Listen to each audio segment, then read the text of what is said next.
I'd like to start the program now. I'm Koji Sato, president of the Japanese American Association. I just want to welcome all of you to coming to JAA's 65th Annual Scholarship Dinner. We're so happy to have all of you join us tonight. The Scholarship Committee really had, we had so many outstanding students applying for the scholarships this year. It was very difficult to choose among so many talented young people that we would want to give scholarships to everyone, but I think we chose people who, the brightest and people that are talented and who we think will be future leaders of this community. I'd like to thank all the sponsors that donated scholarships this evening. I'd like to also thank all the supporters that supported us with tables this evening. And I'd like to thank our distinguished guest, Ambassador Mikio Mori of the Consul General of Japan in New York. Unfortunately, he's running a little late. I wanted to wait until he came here, but I wanted to start. And please, you can start eating if you just do it quietly.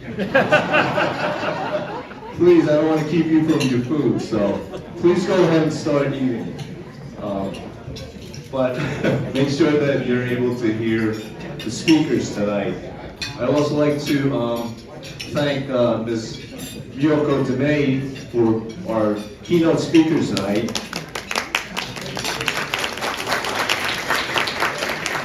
I look forward to her talk tonight. She is a former president of Tiffany Japan, and she's presently on the board of directors of Nintendo, so I think she has a lot of wisdom to share to our young students here tonight. So I'd like to also thank our co-chairs of the Scholarship Committee, Mr. Tetsuo Kawate and Mr. Satoru Murase. They did an outstanding job of leading and planning the Scholarship Selection Committee. And I'd also like to thank our Scholarship Committee members, Dr. Yuzuru Anzai, Mr. David James, Ms. Susan Onuma, and Ms. Rona Tisson.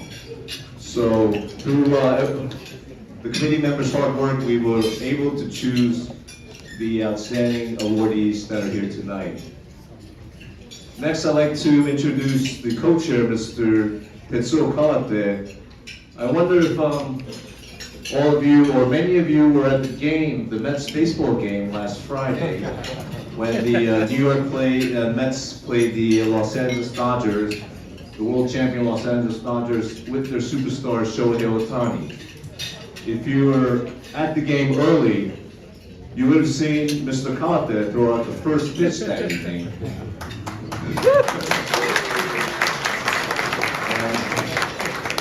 I think he did a wonderful job. So Mr. Kawate, if you would please come up and say a few words, I appreciate it. Thank you.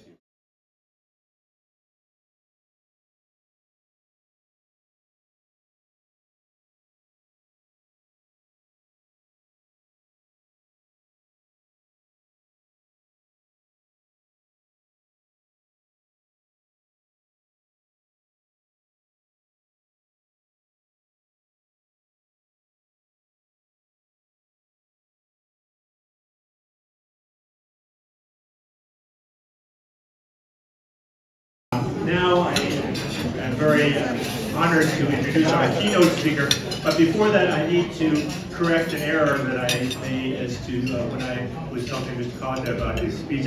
We didn't acknowledge the wonderful scholarship from the Honjo family, Itoen, and that committee, which was Gary Moriwaki, Susan McCormick, Susan Onuma, Koji Sato, and Tatsuo Takeda. And there are 5 recipients of the Honjo Scholarship. They're graduate students this year, and we congratulate them. You'll hear from one of them after this. And now we can look forward to the keynote speaker. I'm trying to be short. You can read her illustrious bio in the program. over 30 years at Tiffany, head of Tiffany Japan, and then furthermore, she is now also a Nintendo board member. So anybody that wants secrets about Mario, etc., you can ask. I think she can whisper to you certain secrets as well.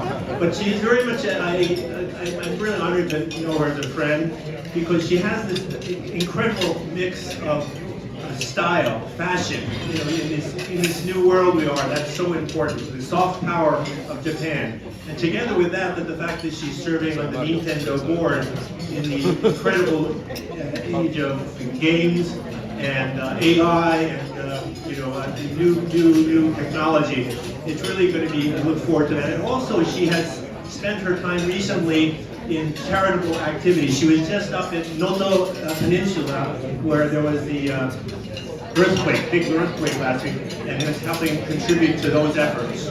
And also I think 2 days ago you spoke in Boston to help motivate women executives from Japan after their training program. So it's really, very much look forward to your speech today, and I know that you will have many words of wisdom to give to our students. But please, Ms. DeMay, please. Just my microphone because I'm not that tall. But I heard a rumor that today's dress code was a Super Mario costume. Clearly nobody listened, so thank you. Well, thank you for inviting me to this wonderful celebration tonight. I'm very excited and honored to be here with you. Congratulations to JAA Scholarship winners. I'm so excited to see the faces of future global leaders, and I'm sure you guys are going to do amazing things and strengthen the important relationship between US and Japan.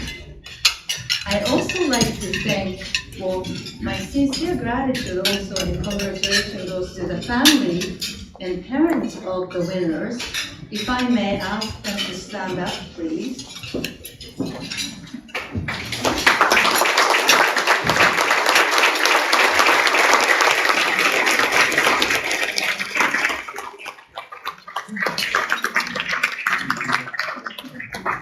Someone who understands the difficulty of parenthood. I really deeply appreciate what you have done to raise such an incredible young adults. So thank you.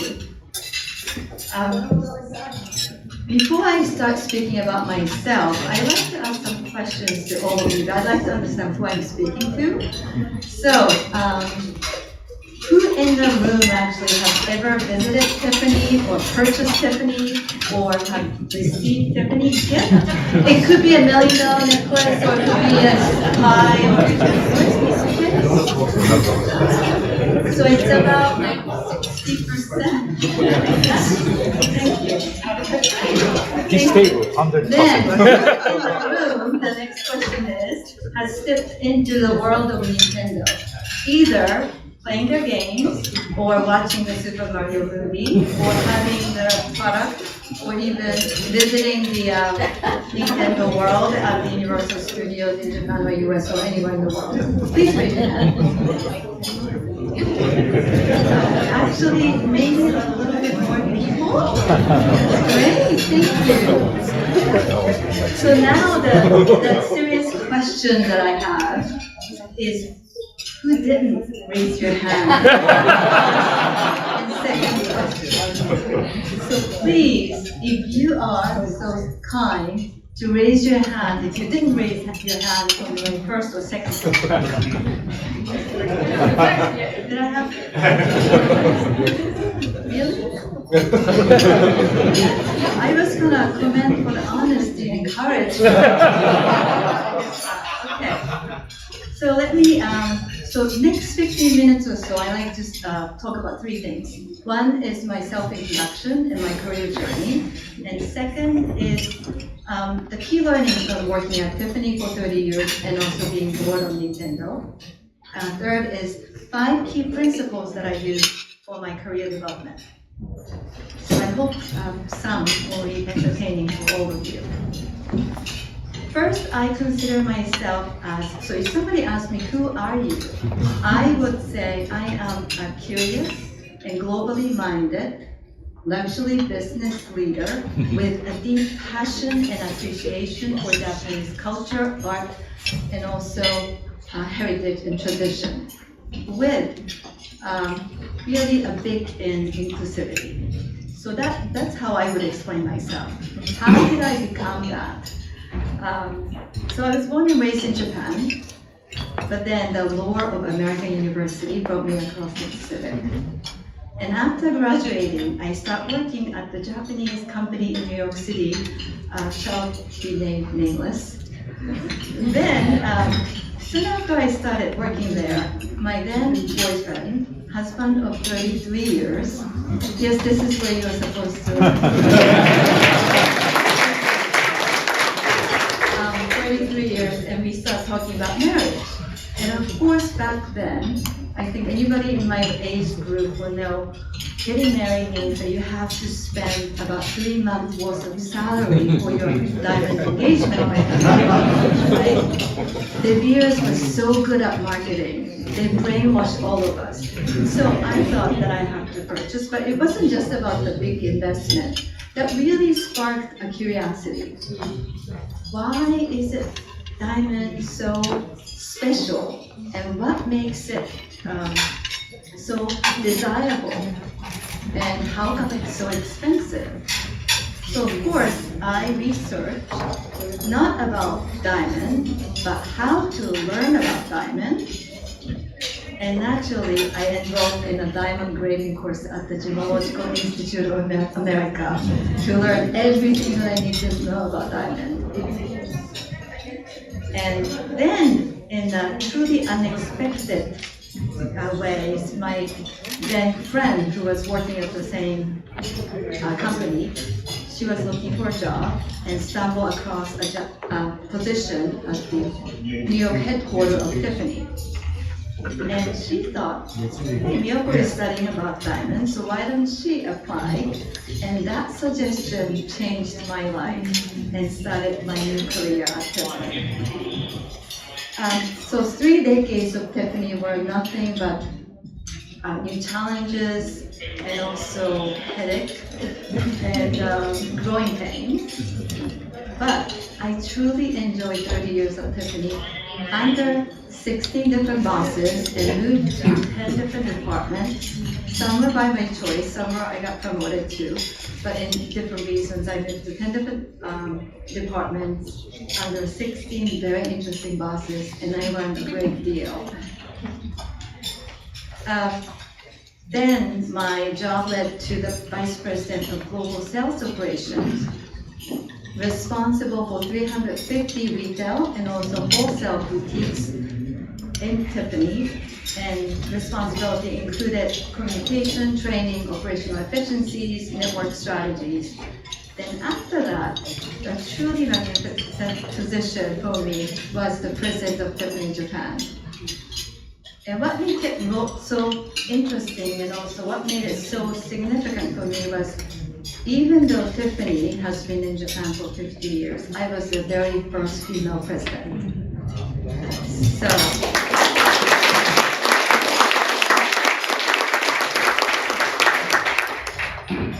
now, everybody's thinking, how did she work in Tiffany for 30 years and went up the corporate ladder? So I wanted to talk a little bit about how did I increase my value at Tiffany. And of course, talking about Tiffany, I have to ask everyone, do you know what the global standard of evaluating diamonds? Somebody does, yes. JAA. Yes, JAA invented 4 C's, which is cut, carat, clarity, and carat. So that 4 factors really determine the value of the diamond. And if one of the factors is improved, then the value increases as well. So my 4 C's at Tiffany, does anybody want to know? You're supposed to guess. So my 4 C's, number 1 is curiosity. Curiosity is so important. It fuels the learning, and also that helps you understand different perspectives. So curiosity is very important. And number 2 is confidence. Not just to have confidence, but really to work hard to gain confidence. So it's improving your skills and knowledge. And number 3 is courage. Even if you have skills, if you're not courageous enough to use it and speak up, or raise your hand if you didn't buy or play Nintendo games, then no point. So, courage. And number 4 is compassion. I used to say connection, but after COVID, I realized how important it is to have personal relationship with your coworkers and also the people you work with. So, compassion is my 4th. And after 30 years of Tiffany and also being completing my expat assignment in Japan without my husband and my son, I decided to come back to New York City. And my new journey is even more fulfilling and exciting. So right now, I have several rewarding goals. One, everybody knows that I'm a board of Nintendo, and also advisor of Japan Airport Terminal Building, which is a company that runs and operates Haneda Airport. And also vice chair of Women in Business at the American Chamber of Commerce in Japan. And Gallery Council, this is new, Gallery Council and also Women in Business mentor for Japan Society. And the newest adventure that I have is executive representative for Japan at World Monuments Fund. That's why I was in Noto last week. World Monument Fund is an organization that helps to restore and also safeguard the world's heritage. And it's incredible organizations, and I like everybody to get to know more about the company. So hopefully I will try to be a little bit more of a marketing vehicle for the World Monument Funds. And of course, many people ask me why and how I started Nintendo. I know everybody's thinking, how did she start Nintendo? So let me just explain a little bit about my journey to Nintendo. When the discussion came up about my position at Nintendo, of course the first reaction was, do I know anything about Nintendo? Personally, I never played Nintendo games, so I thought, but with my curiosity, I researched it. Then I realized there's so many interesting similarities between Nintendo and Tiffany. Yes. So let me share some of the interesting findings that I discovered when I was researching about the company. Of course, the Nintendo as an organization is a huge organization with a financially stable and top 10 in Japan's market cap and everything. So that's aside, Nintendo and Tiffany, first one is very clear. Both offer product and services that are not necessity. So it's not food, shelter, or medication or healthcare. So people have to want to have it. Desirability is really important. And number 2 is both sit at the very top of each market industry and providing excellent service, unique design, and also interesting games or interesting items that is desirable, which is really the definition of global luxury brand. High quality, exceptional service, and unique designs. And the third is both have a very long history of producing product and also evolved really with innovation. Tiffany started in 1837 as a fancy goods and stationery store. Not too many people know about it, how Tiffany started, but 1837, it didn't really have jewelry pieces. But from there, Tiffany introduced a lot of first companies to fix the price. Back then, the price wasn't fixed. First company or store to introduce the mail order catalog. So there's a lot of things that he did and innovated to produce interesting products to the world. And also he introduced diamonds to American consumers. Then discovered the color stone like tanzanite and loganite and created a new color stone jewelry market. That's how Tiffany became really the world-renowned luxury jeweler today. Nintendo started in 1889 as a Hanafuda. Do you know Hanafuda? Playing card, old Japanese playing card. Hanafuda maker in 1889. Then became toy manufacturer, then introduced, then focused on video games and console, really providing the unique experience. That's how they became today's gaming and also entertainment company.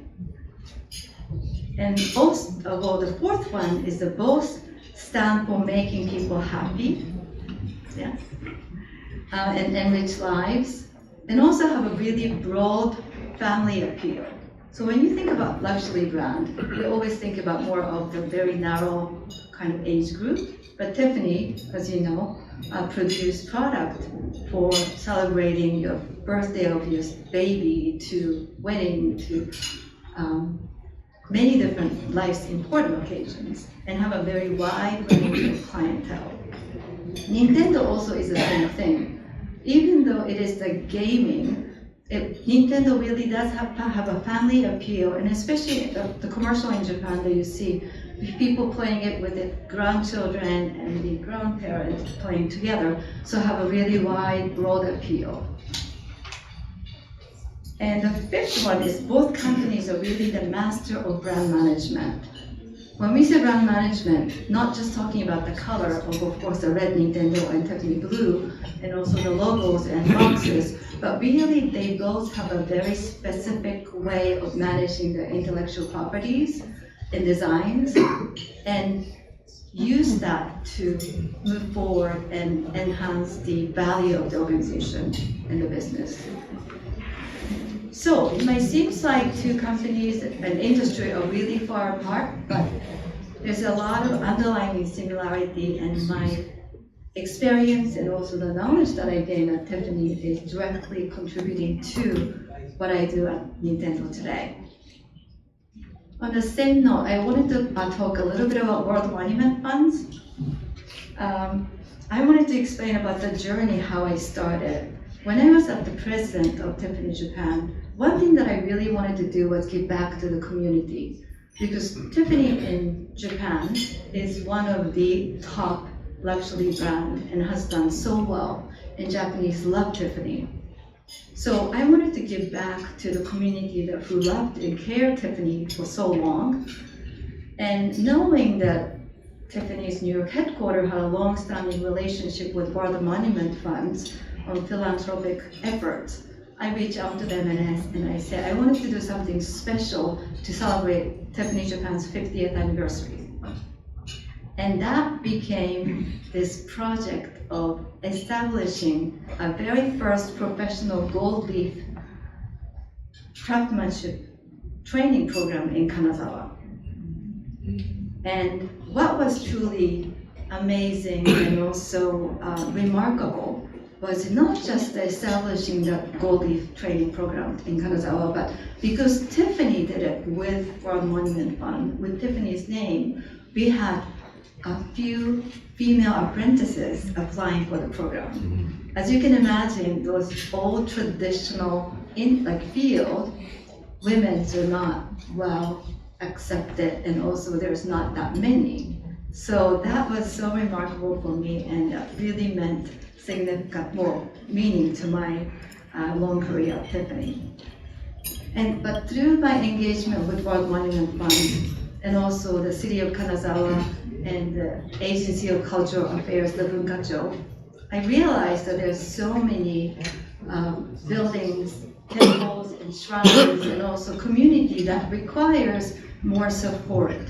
But as I'm sure everybody's aware, but in Japan, those philanthropic efforts or support, and also the support for the cultural institutions is not as well established as what you see in the US. So that's why I'm so excited to be leading and establishing the presence of World Monument Fund in Japan.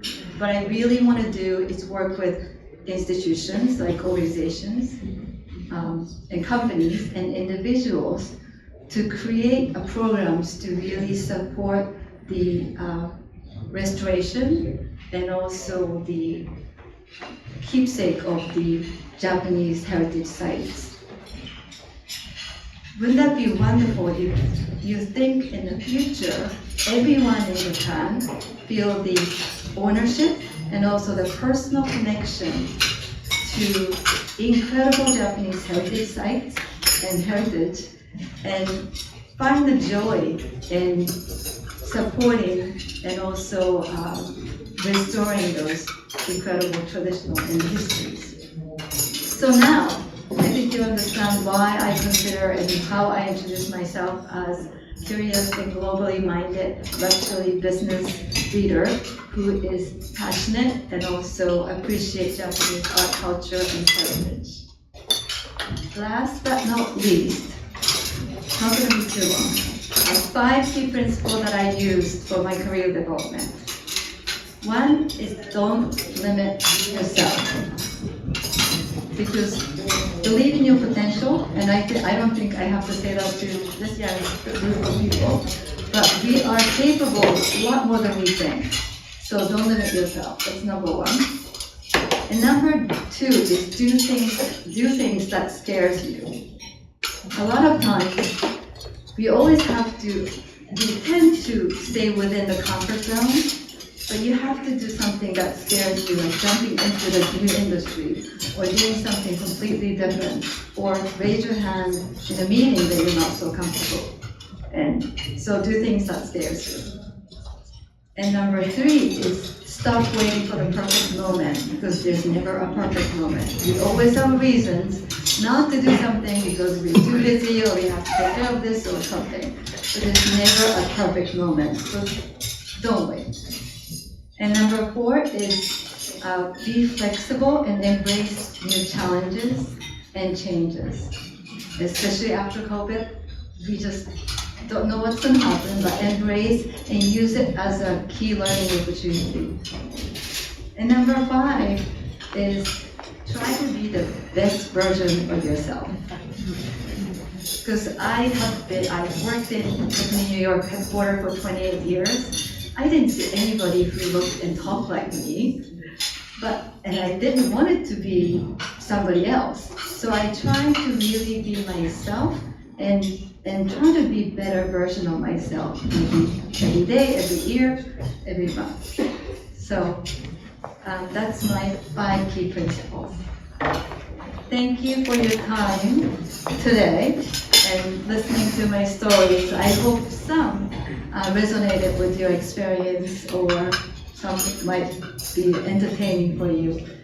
And I hope I have time to have more conversation with you later tonight. Thank you.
They hand out flyers to people dressed up in Pikachu cosplay.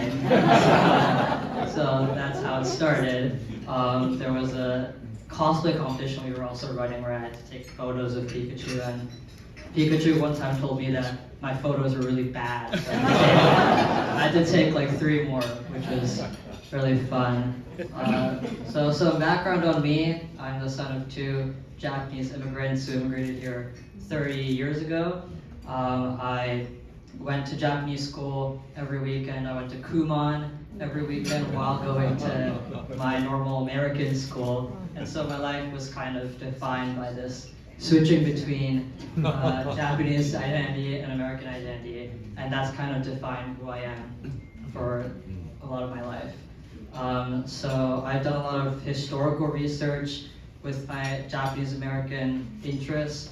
I got really interested in doing research on Ainu history, who are indigenous people in Hokkaido, and also Ryukyuan history, who are indigenous people in Okinawa. More recently, I wrote my final AP US history paper on art in Japanese American internment camps during the World War. And one artist that I focused on was Noguchi Samu, there's a museum here that I was able to visit last year. And as I was writing this paper, one kind of idea that I came upon very repeatedly was this idea of shikata ga nai, which is directly translates to "it can't be helped." But scholars talk about this mentality not as, I thought of it as very fatalistic, a bit negative, and there wasn't a lot of room for kind of positivity within that mentality. But scholars also look at this shikata ga nai mentality as life is ambiguous. And so in the most darkest period and chapter in Japanese American history,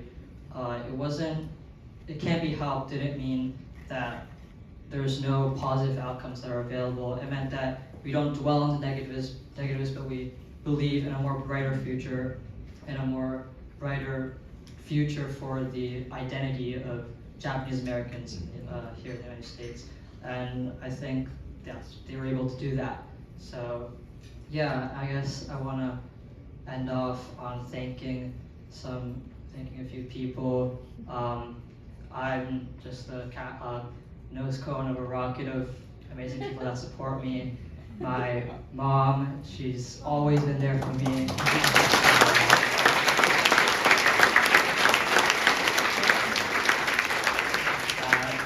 At 4 a.m. when I'm finishing up writing that English paper, she's there to ask if I need any food. After a really bad skating competition, she's always there to comfort me. I'm probably one of the hardest people in the world to work with, but she's been there. I couldn't work with me. She's been there the whole time for 18 years, so thank you, Mom. Thank you.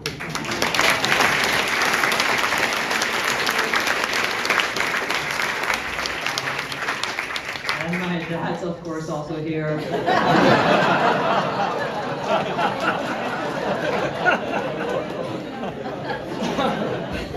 My dad's always the pillar of stability for me whenever I don't think I can do something. He's always there to tell me I can do it, that I am good enough. Even when I'm actually not good enough, he'll tell me that I am good enough. So thank you always for that.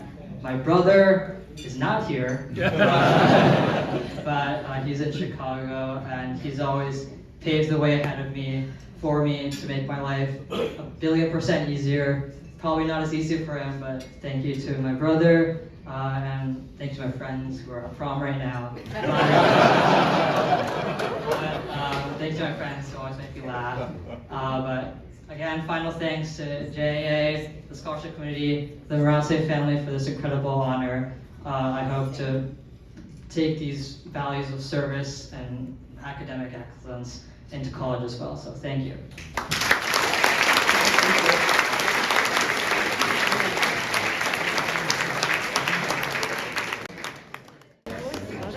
これ満票で書かれてます。 Speak on behalf of the Honjo Scholarship Dinner.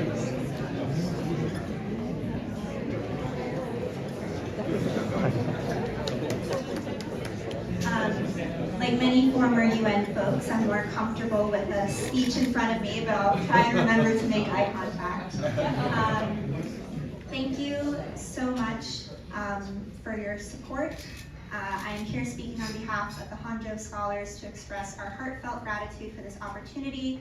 I would especially like to thank Honjo-san, Rona T-san, the JANY Board of Directors, and the Scholarship Committee, and everyone who has donated tonight for placing your trust in all of us.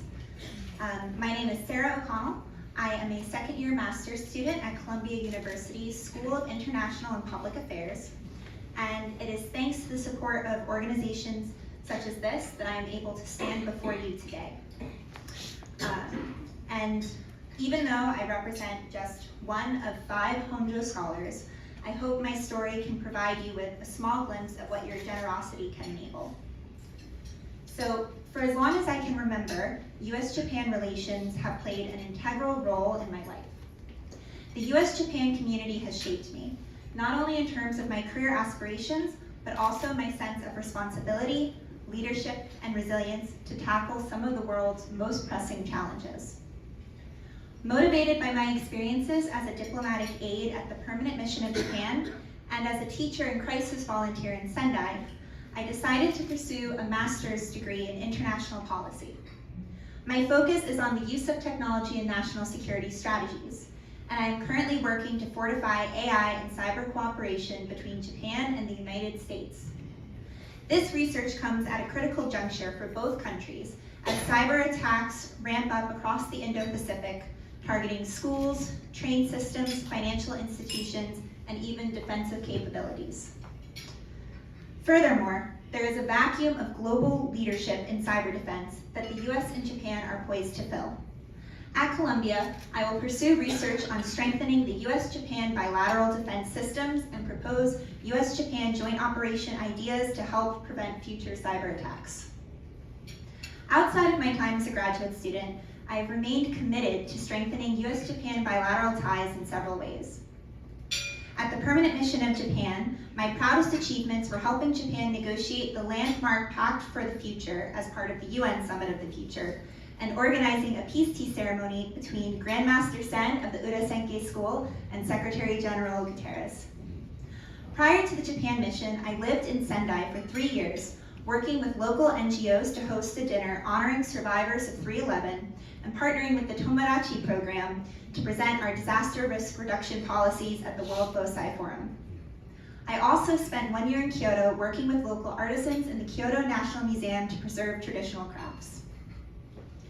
In my private life, I have been an active member of the US-Japan Council, leading the flagship Tomodachi alumni program in New York, and coordinating volunteer opportunities with JANY to give back to the New York community. I have discussed AI concerns at the lunchtime plenary of the 2023 annual US-Japan Conference, delivered a speech at the Consulate General of Japan in New York commemorating 3/11, and, in one of my proudest moments, moderated the panel of next generation US-Japan sports leaders with Tomodachi's Go for Gold program. Receiving the Honjo Scholarship has allowed me to continue this important community work while also supporting my research. And I would like to take a moment to thank some of the mentors and leaders who have championed my journey from day one. My parents, of course, Kaoru Utada and the Tomodachi community, Suzanne Basala, Fred Katayama, and everyone who are part of the USJC New York Committee, and Haruko Kokaze and JANY. To close, I just wanted to touch on one aspect of my research, which may seem technical and far removed from bilateral ties. However, AI and cyber have a human cost associated with them. When cyber attacks steal bank information from Japanese NGOs working on disaster resilience and take US hospitals offline so they cannot give life-saving services, it is everyday people who suffer. At the same time, it is this interconnectedness that gives partnerships such as the US-Japan Alliance so much strength when they work together to address this problem. Cooperation on AI and cyber infrastructure boosts US-Japan diplomatic, economic, and humanitarian causes. It creates job opportunities in new sectors, deepens ties between our nations, and most importantly, has a life-saving impact on American and Japanese citizens. Through my studies, I will continue striving to impact meaningful change within the U.S.-Japan community, upholding the Honjo Scholarship's commitment to driving progress in U.S.-Japan relations. Thank you so much for your support. And I'm here to actually close this wonderful event, and thank you from the bottom of my heart and on behalf of the JAA for all your support over the years, and I look forward for the JAA for your future support as well. But I cannot end this without again thanking Ms. Noda and the other volunteers at JAA for making this dinner. Please stand up, all our volunteers today.